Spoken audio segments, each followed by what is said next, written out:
I'm here with Lori Regan, who is here to talk about a film that's appearing tomorrow night at the Flicks. Welcome, Lori. Thank you. You're very welcome. I'm happy to be here. Good.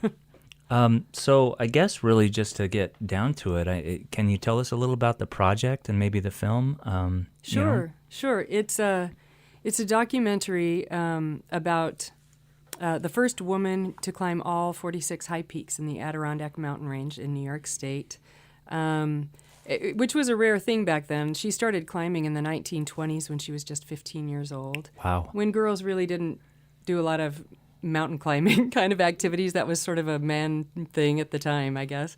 But she ended up helping to found a group called the Adirondack 46ers, which is an elite group of mountain climbers who climb the 46 highest peaks in the Adirondack Mountains. And those are the mountains that I think are 4,000 feet and higher. Oh, okay. I was wondering about that. Right, yeah. Only 46 qualify. Mm-hmm. And she was a really interesting person aside from that. She was a writer. She loved to write. She was a person with a lot of strong opinions and just a character, a lot of pearls of wisdom that she shares in this documentary. But if you had wanted to be an Adirondack 46er when Grace Hudowalski was still alive, you needed to write her a letter after each climb you made. Every time you made a summit to one of the 46 peaks, you had to write to Grace. And not just tell her, hey, I climbed on this date, got to the top at this time. You had to tell her what your experience was on the mountain. Wow. What you learned, all that stuff. And then she answered every letter. Were there requirements if it weren't descriptive enough? She rejected the letter. She wouldn't reject any letter. And she said, truly, some people would just write in with a little list, of when and the time they reached the summit. And she would complain to them, she'd write back and say, hey, you can do better than that. That's great. Her saying that she would often tell people is, if it's worth climbing, it's worth writing about. Take the time to write your feelings and the thoughts you had during your climb. Yeah. And I'll share my own thoughts about climbing the same mountain when I did it. Yeah, a sorority, as it were, or a fraternity. Exactly. What do you call that? The genderless sorority. Oh, I didn't fraternity. know there was a genderless one. But the thing about it that's cool is she ended up knowing every person who became a 46er through letter writing. So it became about not just mountain climbing, but about relationships. It really broadened the whole experience for people, I think. That's great. So sort of a call to savor what you're doing being up on the mountains. Exactly. That's a good way to put it. Sometimes I feel like, having been on a mountain myself, that you have to work pretty hard for the experience not to be slowed down, right? Mm-hmm. So to have the reflective part be sort of encouraged on the part of Grace Hudowalski is just the second component, right? Probably helps your grammar skills too, right? That's really great. So how many 46ers do you believe there are under the sort of umbrage of Grace Hudowalski? Oh gosh. Well, she passed away about 10 years ago. I'm not sure how many there were at that time. Mm-hmm. There are over 6,000 now, and I don't have an exact number for you. It could be closer to 7,000 at this point. Yeah. And with the numbers increasing, Grace and then the other people who founded the group started to notice that because all these recreationists were climbing the mountains, it's taking its toll on nature. Some of the natural plants that were at the high peaks were being trampled on. Mm-hmm. And so they started conservation efforts and making the recreationists aware of the damage that was being caused and encouraged them to contribute to fixing it and maintaining the natural plants and the trails. And it was a great thing for the climbers to start looking at it that way. The mountains aren't just there for their fun, but you need to take care of them too. Absolutely. Probably in terms of them being very fragile ecosystems as well. Right. Climbing a mountain and then having the reflective part of it come into play helps you notice the landscape around you, and also lead to perhaps being a little easier to encourage someone to be a conservationist, let's say, right? Yes. A master plan. But she came into this in a very... do we get a sense in the film of what led her to the mountains? Is this where she grew up? And I believe she grew up in Albany, New York, and she was involved in writing for the tourism department in Albany. But her father encouraged her to climb. She was invited by a group from her church when she was 15 to climb Mount Marcy. And she asked her dad, if she could do it. And he encouraged her to climb. And his message, too, because he knew it might be a difficult climb, was it's not whether you reach the top or not, but it's how how you make the climb, what your attitude is the like. The spirit with which you do it. Mm-hmm. Right. Exactly. Mm-hmm. And so really that was the message she took with her through her whole life, and how she talked to other mountain climbers that she was encouraging. I mean, I think she took that message from her dad and inspired other people with it. That's great. And inherited stewardship to a degree. That's really great. And how great of her dad to encourage her when she was 15 at a time when this wasn't a girl activity. Sure. Well, that's pretty unique and pretty special, that kind of independence, I think so. Very ahead of its time. And probably giving way to even, breakthroughs in terms of like women mountaineers and women rock climbers that, began to take place, in the successive decades, right? The 70s and the 80s and stuff like that. I think so. And she was definitely a role model for outdoors women, coming along. Sure. Speaking of stewardship, so from Grace's father to her and then onward, this film has been through an interesting sort of evolution, hasn't it? Because it was shot quite a while ago. It was. All the interviews, including the interviews with Grace, which took place mostly in her cabin in the Adirondacks at Schroon Lake, and then the interviews with the other early founders. Those all took place 21 years ago, back in 1993. Interesting. And at that time, she was 87. Yes, I think so, 86, 87. With quite a body of recollections, I'm sure. Oh, yeah. She was sharp for sure. So was it in terms of, well, I guess maybe you can tell the listeners what you do and what your role in the film was, because that might explain the evolution of the film a little bit. Oh, sure. There was a lot to be edited after the fact, That's right? true. It took quite a while. So anyway. Well, all the footage was shot, like I said, 21 years ago.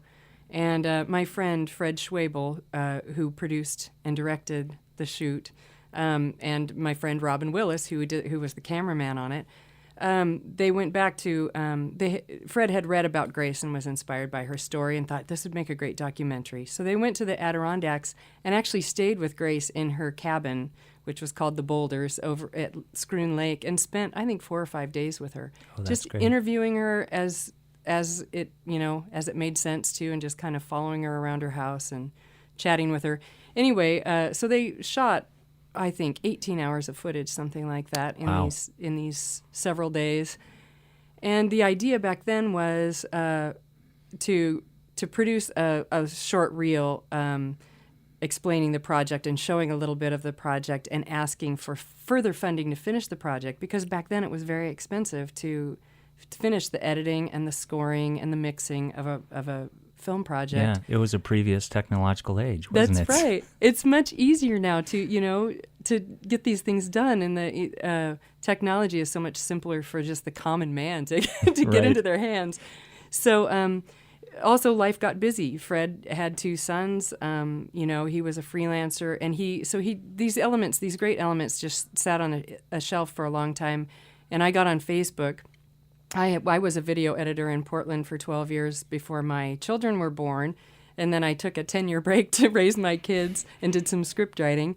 And I started Facebooking, I really want to get back into video editing. I really want to cut documentaries. And Fred and his wife Tara saw these posts and said, why don't we resurrect that project that you shot 20 years ago and see if Lori can edit it? So he approached me with the idea, and I was all over it, Yeah. Yeah. And you knew of the project? I did, yes. Yeah, I knew of it back when I met Fred in 1994. Gotcha. Okay. So it's been a long time coming, this project. That's great. And so was the whole process of that was it like fighting, if you could describe that process, that's really interesting to me. It's like having a mound of things that you need to sort of coalesce, right? Yes. Into one. I don't know, how long's the film, an hour and a half or 2 hours? It's just 45 minutes. Oh, 45 minutes, out of okay. 18 hours of footage, whittling it down to the best 45 minutes. Wow, that's really something. So describe that process. I'm very curious about that. It's a little tedious at the Without beginning. giving your tricks, I Okay. suppose. No, I'll try to be very general. So really, we went through we just watched in one pass. Fred and I sat down and watched all of the footage. without really taking any notes, just to see, is there something here to make a documentary at, because 20 years later, he was thinking, I'm not sure what's there even. So we just reviewed it all and came to the conclusion, yes, there's definitely material here to finish the documentary. I went back a second time and we watched through all the footage again, only taking out the bits that were usable or maybe could help tell a story. Right. And even then, maybe we only weeded out 50% of the footage. So interesting. We picked out the best bits, and I transcribed it so I could take these notes home and read through it and highlight the parts that really were documentary worthy. And we just kept doing, bit by bit in different ways, just sort of weeding out the best bits. And the cream rises to the top. Sure. It just built itself, really, and it was a process that Fred and I kept talking about as the story really ends up telling itself. You pull in the things that you think are the best, and then you move them around like puzzle pieces and see how best it is to tell the story. And it really does build itself, That's great. And so it ends up being sort of a coherent narrative We hope so. in that way. I'm Yes. sure it is. Well, you've had responses to it. This premiered a year ago at Lake Placid, right? Yes, almost a year ago. It was last May. Okay. That was where it was first shown. And so it's showing in select places. And then do you have any goals for a larger distribution, perhaps? I think that's more a question for Fred Schwabel, who's the producer, and he's sort of looking into those options now. Okay. I think the next thing, it will continue screening in different places around the country, we hope, but another possibility is entering it in film festivals. There's the Banff Mountain Film Festival. There are some that are just focused on mountaineering and nature experiences. So, that's an option. So I'm sure one way or another the idea is to have it distributed so as many people as possible can get to know Grace and her message. Absolutely. Well, being someone who really enjoys it out there, that just sounds attractive to me. So, and to have a story that takes place, so historically, right? And created such a legacy just sounds wonderful. So there was a very interesting guy who does the first part of the narration for the film. Is that right? Someone that people may know. You just handed me this, which is just great. It's a letter to Fred, right? Or Summit Pictures. Yes. And it's from a fella named, what's his name? I can't quite read it. It says Johnny Cash on Mr. there. Johnny Cash, that's right. Yes. Pretty knowable. So that was just Fred's persuasiveness a little bit, or was there some vested interest on the part of Johnny Cash? I know the relation part. They knew each other. They're related. Yeah. Fred is Johnny Cash's son-in-law. Okay. But aside from that, when Fred approached his father-in-law with the idea of recording the narration for this project, he told him about Grace and her legacy and probably sent a copy of an article to him, and he saw the value in the project aside from just saying, oh, it's a project my son-in-law is doing. He said some beautiful things about Grace's work, and where is that? There's a line about the parable of life itself. I see the 46ers' endeavors as a parable of life itself with its mountains and hurdles that we all must climb. Yeah, that's beautiful. And that came from his heart, He saw the value of the project for sure on its own merit. And his voice just goes so beautifully, really, with the visuals and the subject matter. It's a nice marriage of images and audio. We do a great degree of homaging Johnny Cash at this radio station. So, you do? Good. Yeah, so I think this fits right in. That's really great. Without giving away the gist of the film, what does it mean, The Mountains Will Wait for You? Are you asking about the title in itself? The title, yes. That was something that Grace used to tell people. Often people would write to her who maybe had been drafted to go into the war. She talked about one person specifically who I think was headed for the Vietnam War, and he wrote to Grace. And I don't know if he had started his climbs or if he was about to embark on his first high peak, but he wrote to her and he said, I wish I could... I don't know if I'm gonna be able to make the climb. I'm sorry I can't get started. And she said, it's okay, don't worry, the mountains will wait for you. That's Which great. was a nice, encouraging thing to say to someone who had to put their plans on hold, you know? Sure, it is a nice, encouraging thing. Sort of like traveling cross country and seeing the mountains of a skyline. There's just something sort of, sort of serene about that whole thing. Yeah. It's like, they'll always be there, as long as we're there. So that is tomorrow at the Flicks at 7 p.m., Yes. right? Mm-hmm. You can purchase tickets in advance at the Flicks box office, and they may go pretty fast, so it might not be a bad idea. This deals with the story of Grace Hudowalski. I've been trying to figure out how to pronounce that for the last 2 or 3 days. Very well. Well, I heard you said a really good example. Well, Fred will be there with me too to do a little question and answer session. That's after really the great. Screening, So good. Well, we'll leave the listeners with a sense of curiosity, Oh, right? good, So they'll yes. still have some questions to answer. Anything you'd like to add? No, I'm grateful you had me here today, and I hope people come and see the movie.